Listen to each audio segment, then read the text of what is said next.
Xavi Simons va faire son retour au Paris Saint-Germain et pour tous les supporters parisiens qui n'auraient pas suivi sa saison au PSV, vous êtes tombés sur la bonne vidéo. Salut à tous les frérots et bienvenue sur la chaîne, j'espère que vous allez bien, sincèrement. Aujourd'hui, comme je vous l'ai dit dans cette courte intro, on va parler de Xavi Simons qui va faire son retour au Paris Saint-Germain. Donc après une tentative au parc assez discrète avec un traitement assez compliqué et très peu de temps de jeu, on va voir le joueur qu'il est devenu l'espace d'une seule saison et on va voir qu'il y a beaucoup de choses qui ont évolué et qui ont changé. Donc installez-vous confortablement et c'est parti. Tout d'abord, le point numéro 1 qui est sûrement le point le plus logique au vu du traitement qu'il a reçu à son premier passage à Paris, c'est le temps de jeu et l'importance qu'il a eu dans l'effectif du PSV. En effet, il est passé d'une saison à 300 minutes à peine en pro au PSG à une saison à plus de 3700 minutes au PSV, ce qui a montré aussi son importance sur l'effectif et sur la course au titre qu'a eu le PSV cette saison. Et dans ces 3700 minutes, on a aussi pu voir une grande polyvalence de sa part, avec 19 matchs effectués sur l'aile gauche, 17 en tant que milieu offensif, 6 sur l'aile droite et 5 en tant qu'attaquant de pointe. Donc 4 postes différents qui lui ont été proposés, synonyme de grande confiance aussi du coach pour lui, vu que ça a été l'un des meilleurs joueurs du PSV cette saison. Mais malgré cette polyvalence, on voit que son activité principale reste dans l'axe, donc même s'il a effectué plus de matchs sur l'aile gauche, son poste de prédilection reste celui de milieu offensif. Avec 22 buts et 12 passes décisives en 48 matchs, il est l'un des joueurs les plus décisifs d'Europe, tout simplement. Forcément, quand on a de telles statistiques, on est forcément dans les meilleurs. Il a du coup aussi réussi à développer cette capacité de finition qu'on ne connaissait pas vraiment chez lui. On avait plus l'habitude du joueur agile, axial, pouvant casser des lignes et offrir des belles solutions à ses coéquipiers.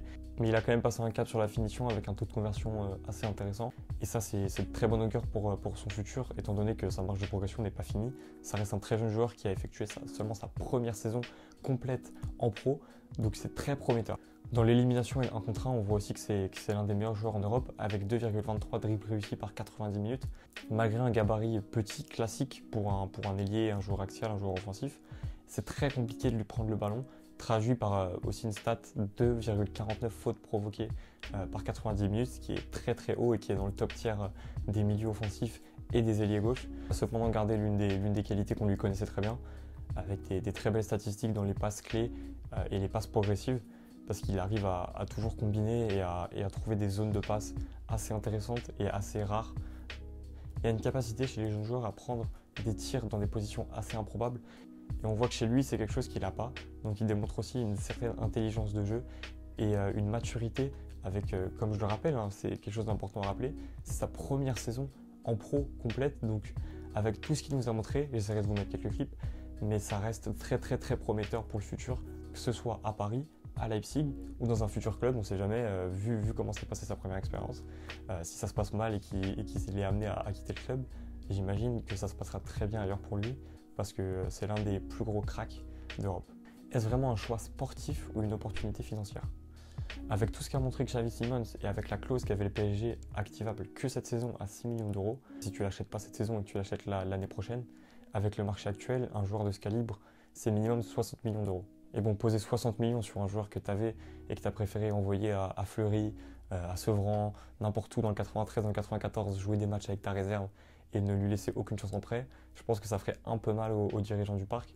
Donc forcément, tu le récupères à ce prix qui est vraiment, c'est gratuit de le récupérer à ce prix-là, au vu de tout ce qu'il a montré en Eredivisie. Et au vu du choix de l'envoyer en prêt, forcément que ça relève de l'opportunité financière parce que peut-être que le club ne compte pas sur lui cette saison. Car effectivement, au vu du 4-3-3 de Luis Enrique, c'est compliqué de l'imaginer dans cette formation. Comme je l'ai dit précédemment, même s'il s'est un peu dépanné un peu partout, son poste de prédilection reste milieu offensif. Donc c'est très compliqué de jouer dans un 4-3-3 à plat pour lui, surtout avec les autres possibilités que va avoir Luis Enrique. On imagine mal s'implanter directement dans cette formation et en tant que titulaire. Donc en clair, ce qu'il va falloir attendre de lui, c'est de la création d'occasions, de l'élimination en 1 contre 1, des courses progressives avec ballon.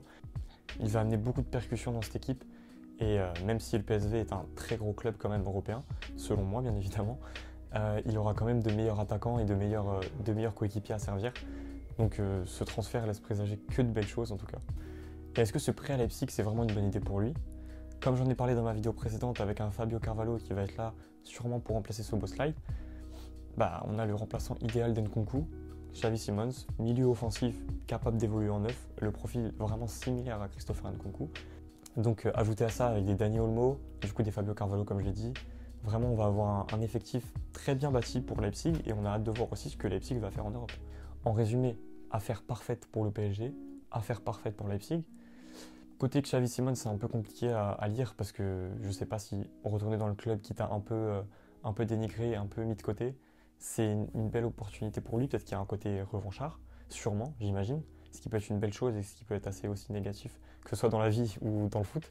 Mais en tout cas, sur le papier, ça a tout du transfert idéal et on va suivre ça de très près, phrase que j'aime bien dire. Et voilà. En tout cas, les gars, j'espère que vous avez apprécié cette vidéo et on s'attrape bientôt, vous connaissez. Donc voilà, bonne soirée, bonne journée, longue vie